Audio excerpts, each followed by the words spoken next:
My favorite country outside of home is Australia. And I'll tell you why. Australia, much like us in America, has its list of priorities. You know what's not on their list? Political correctness. They do not care about your feelings. It's like a country full of Daves.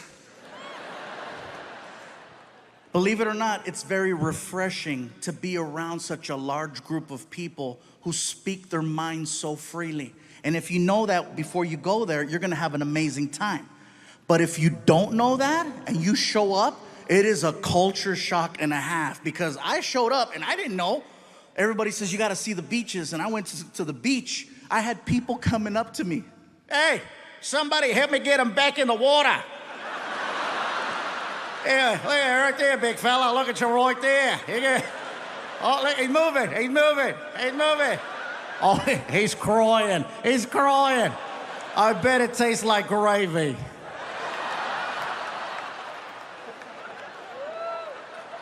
It's not bullying if everyone does it. Yeah, that being said, I'm in Australia, Sydney, Australia, at the Opera House. For me, it was one of the most iconic places I've ever got to perform in. It was bucket list, definitely. After the show, I wanted to go hang out with some Aussies and see what that was like.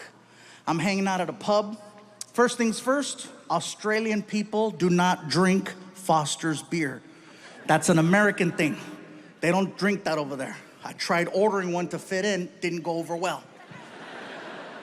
Bartender looked at me. Hey, you like the taste of piss, do ya? Okay, don't order that again. So I'm hanging out with these two Aussies, and we're drinking a rum called Bundaberg.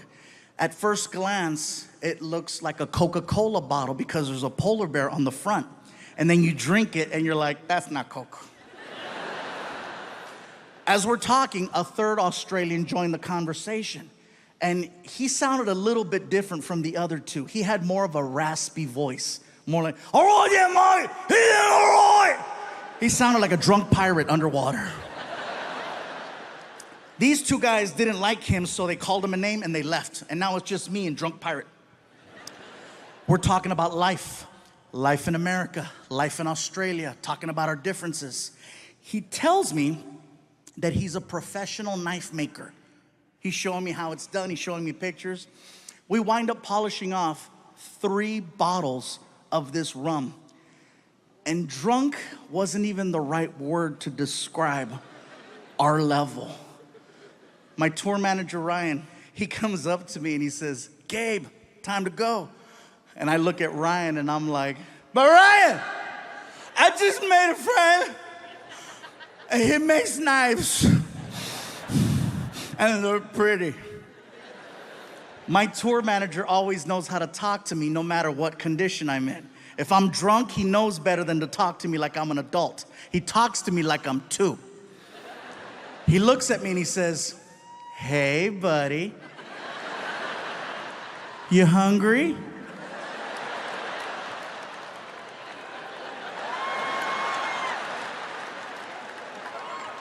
Well, listen, if we don't leave right now, they're gonna close McDonald's and you're gonna have to eat at the airport. I gotta go. Oh, Mom, you gotta go, no worries. And he goes to shake my hand. And when he shook my hand, he put his personal pocket knife that he made in my hand as a gift. That's for you, Mike. Thanks for being nice. Thank you. Thank you. I'm gonna cut cheeseburgers with this. Martin and I just got back from India. Yeah. So let me tell you, I started posting on Facebook and Twitter that we were gonna go out there to do these shows. And then people started sending me messages, questioning what I was gonna do. First of all, are they gonna understand you in India? Will they understand English okay? Will they be able to follow along with your stories? Once we got there, I come to find out that more people speak English in India than in all of the US and Canada put together. Might as well throw Mexico in there for extra credit. Because there's that many people, and yes, they have the internet. They got the internet, they got Bollywood, they got Hollywood. They understand American culture so much more than we understand theirs. Second thing, people tried to warn me about going over there. Gabriel, be careful. India is a third world country. Don't drink the water in India. It contains parasites that'll make you really sick. Don't eat the food from the street people, especially the street meat. It contains a parasite that'll make you really sick. And most importantly, there's a lot of crime over there. Don't stay out late. When the sun goes down, you go down. I'm like, is it that bad? Parasites. So I'm like, let me get this straight. There's a lot of crime. Don't stay out late. Don't eat any of the food from the street vendors. And don't drink the water. Why does that sound familiar? That's Mexico!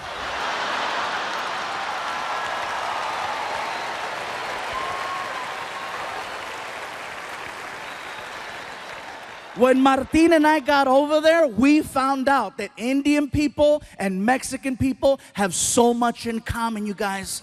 I'm telling you, it's insane how similar we are, especially the food. The food is so similar. For example, Mexicans love tortillas. Indian people love naan bread, which is a fluffier form of a tortilla. Mexicans love chicken.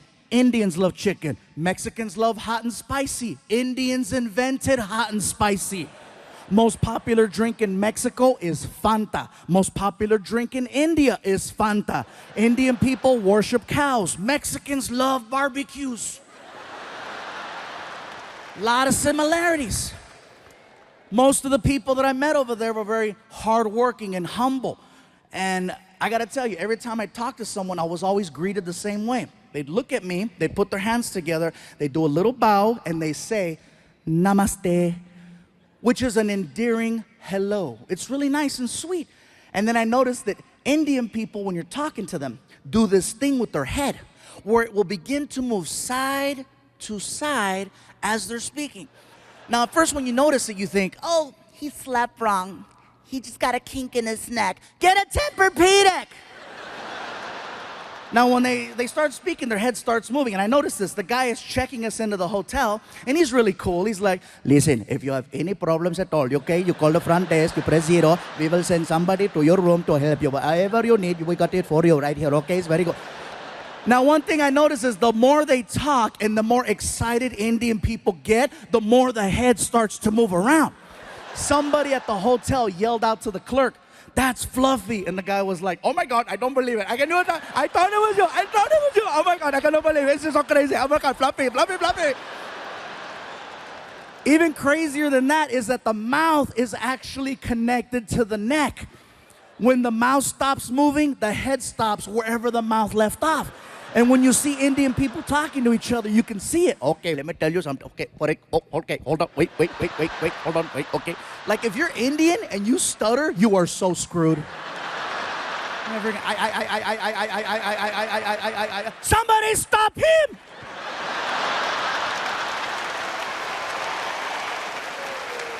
I'm not gonna lie, you guys. When I first saw this happen, I thought it was hysterical. I thought it was funny. But then I started thinking about it. Head movement is just a form of expression. No matter where you live in this world, people express themselves in their own unique way, whether through facial expressions, hand gestures, body movement, extra words. Everywhere you go, things are different, and that's just how they express themselves in India. Now, back to the whole Indians-Mexican thing. That is something else that we share in common with Indian people. Head movement. Now, some of you in the building tonight are like, stupid, we don't have head movement. Yes, we do. It's a little different. See, with Indian people, the head movement is side to side. Mexicans, our head movement is front to back. The difference between that is that with Mexicans, we have to be very, very upset in order for you to see the head movement. Otherwise, you can't tell. With Indians, it's all the time. Oh, today is such a nice day. It is such a beautiful day today. I'm so happy. It's very nice, very good. Oh my God, I can't believe it's so nice. It's such a pretty. Mexicans, when we're mad, that's when it comes out. For non-Latinos, hey, trust me, you cut off a Mexican in traffic, see what happens. ¡Sácate, pendejo! ¡Lárgate, cabrón! ¡Quítate, desgraciado!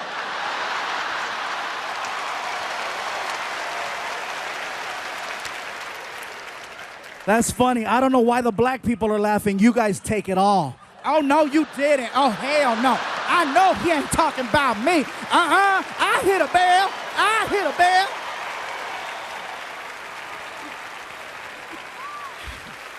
I made myself dizzy doing it.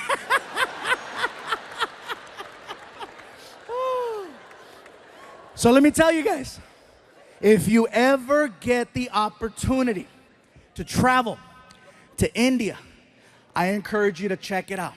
You are gonna see some beautiful things. You are gonna see some amazing things. You are gonna see some sad, depressing things and some real horrible things. Overall, it's a well-balanced trip. But when you get back home here to the United States, you will have a whole different appreciation for your life. Believe that. I guarantee this, you guys. There's a lot of people in India, and with a lot of people comes a lot of traffic. First things first, American traffic and Indian traffic, very different. Here, whatever happens on the freeway will stop the whole freeway. In India, there's 10 times the traffic, but it moves. See, the problem is Americans, we're fascinated by accidents. We're fascinated by the idea of seeing potential death. That's why we slow down on the freeways. We say we don't want to see it, but what happens in traffic? You know, what's going on over there? There doesn't even have to be a collision. You could be on the 101 freeway and a car has a tire blowout and it spins. Doesn't hit anything. It's now facing oncoming traffic. You know what happens to the rest of the freeway? Even on the other freeway where there's no accident. And again, what's going on? What's going on? I'm sorry. Hey, somebody might be dead. Sorry. In India, if there's an accident in the middle of the street, you know what they do? They drive right around it. They don't stop. And it's not that they're not sensitive to the situation. They are. It's just that there's so much chaos that happens on a regular basis. They just need to get to work. They do see what's happening. And believe me, they're heartfelt. You know, they'll drive around. I'm so sorry for you. Nothing stops the flow of traffic in India. They need to get from point A to point B. And so they go. If there's an accident, they drive around. If there's something blocking the street, they get on the sidewalk to go around. It's amazing the way they drive. And here's something else. No one uses turn signals over there. No one uses turn signals. They use a horn. Now, if you go to India tomorrow, from the time you get there to the time you leave, you're constantly going to hear a horn. It's an actual language when people are driving. I'll show you. You're driving? Car on your right. Car on your left. Light up ahead. They talk to each other while they're driving, and they barely miss each other every single time. Also, you'll be on the 101 freeway here, and there'll be 6 lanes. In India, you'll see 6 lanes, but guess what? You'll see 12 cars across. Yes, they have lines, but they're basically there to let you know more or less the direction you might want to go in. They're this close to each other, and even at the light, they communicate. You see everything. Cars, trucks, vans, motorcycles, pedestrians, cows, children, all waiting for the light. And they talk at the light with the horn. Very good, you can go, you can go. Welcome, you're welcome, go. Nothing stops the flow of traffic over there. Indian people drive. Think of ants. You know how ants travel in a straight line? And if there's something in the way like a rock, ants will split up, go around the rock and reunite, or climb over the rock. Worst case scenario, they dig a hole and go under the rock. That's the mentality of driving in India. A man can get shot in the middle of the street. People just look at each other. Somebody pick him up. And they'll drag his ass onto the sidewalk. And if there's an accident and they need to get around, guess what's gonna happen to that guy on the sidewalk? Nothing stops the flow of traffic in India except a cow. Now, I know we've always heard the stories in the